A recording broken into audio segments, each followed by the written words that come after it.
Hello, welcome to my channel Mahalakshmi పరివారం అండి. ఈరోజు మనం చేసుకోబోయేది దోశ బ్యాటర్ ఎలా చేసుకోవాలో చూపిస్తానండి. చూడండి క్లియర్గా. ఒక గ్లాసు మినపప్పుకి 3 గ్లాసులు బియ్యం వేసుకోవాలండి.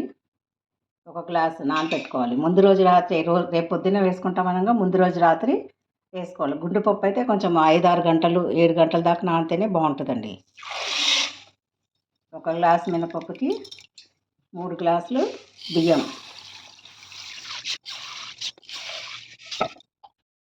దీంతోపాటు మనం మెంతులు కూడా ఒక స్పూన్ నానబెట్టుకోవాలండి. 1 స్పూన్ చాలు. శనగపప్పు కూడా ఒక చిన్న గ్లాసు నానబెట్టుకోవాలి. కానీ ఇది ఇప్పుడే నానబెట్టుకోకూడదండి. రేపు ఇది కడిగి 1 అవర్ ముందు దోశ బ్యాటర్ ఎప్పుడైతే గ్రైండర్లో వేసుకుంటామో అప్పుడు 1 అవర్ ముందు నానబెట్టుకుంటే సరిపోతుంది. ముందు నానబెట్టుకుంటే వాసన వచ్చేస్తుంది. ముందు నానబెట్టకూడదు. శనగపప్పు ఎప్పుడు కూడా దోశ బ్యాటర్ వేసే ముందు గంట నానబెట్టుకుంటే సరిపోతుంది. ముందు రోజు రాత్రి నానబెట్టుకున్నాం కదండి. ఇప్పుడు దోశపిండి రుబ్బుకుందాము. ఎలా రుబ్బుకోవాలో చూపిస్తాను. ఫస్ట్ గ్రైండర్ ఆన్ చేసుకొని దాంట్లో నీళ్ళు పోసుకోవాలి. ముందుగా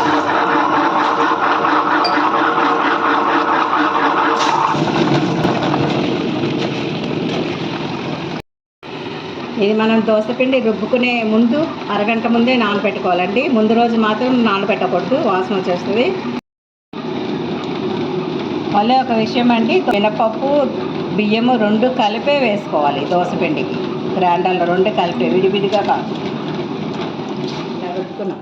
ఇలా మెత్తగా మంచిగా బాగా దూదిలాగా రుబ్బుకోవాలి. ఇలా వచ్చింది. దీన్ని రేపు పొద్దున ఎలా పొంగుతుందో, ఎలా దోశలు వేసుకోవాలో చూద్దాం. మీకు ఎంత కావాలో అంత తీసేసుకుని మిగతాదంతా ఉప్పు కలపకుండా దోశపిండి ఫ్రిడ్జ్లో పెట్టుకోవాలి.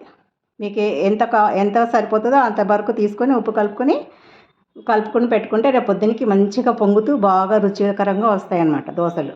ఓకేనండి, ఇంతేనండి. దోశ బ్యాటర్ ఎలా ప్రిపేర్ చేసుకోవాలో చూపించాను కదా. చూడండి, నిన్న కలిపి పెట్టిన బ్యాటరు, ఇడ్లీ దోశ బ్యాటరు ఎంత బాగా పొంగిందో. ఇలా మంచిగా ఫర్మెంట్ అవ్వాలండి 1 డే. ముందు రోజు పొద్దున్న నానబెట్టుకుంటే రాత్రి రుబ్బుకున్నాము. రాత్రి పక్కకు తీసి పెట్టుకుంటే ఇలా పొద్దున్నకి వేసుకోవడానికి దోశలు బాగుంటాయండి చాలా. ఇప్పుడు కొంచెం నీళ్ళు కలుపుకుందాం దీంట్లో. దోశ వేసుకోవడానికి కన్సిస్టెన్సీ చూసుకోవాలి కరెక్ట్గా. ఇలా అంటే ఇలా జారిపోవాలి. దోశ పెనం మీద దోశ వేసుకునేటప్పుడు ఎప్పుడైనా ఫస్ట్ ఇలా ఉల్లిపాయ పెట్టుకుని దీనిలో 2 చుక్కలు ఆయిల్ వేసుకొని ఇలా చేసుకోవాలండి ఫస్ట్ ఎప్పుడైనా కూడా.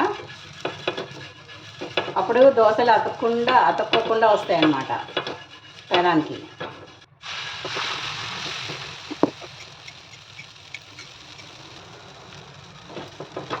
చూడండి ఎంత బాగున్నాయో, బాగా వచ్చిందో. మనం ఇలా ఉల్లిపాయతో ఇలా అనుకుంటే దోశలు పెనానికి అతుక్కోకుండా మంచిగా నీట్గా వస్తాయండి. ఇది ఒక టిప్ అనుకోండి. ఈజీగా వచ్చేసినాయి చూడండి దోశలు అతుక్కోకుండా.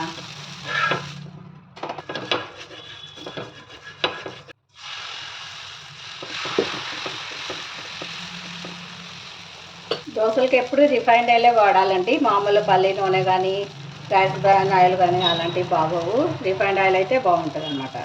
రిఫైండ్ ఆయిల్ లేకపోతే ఆలివ్ ఆయిల్ లేకపోతే నెయ్యి.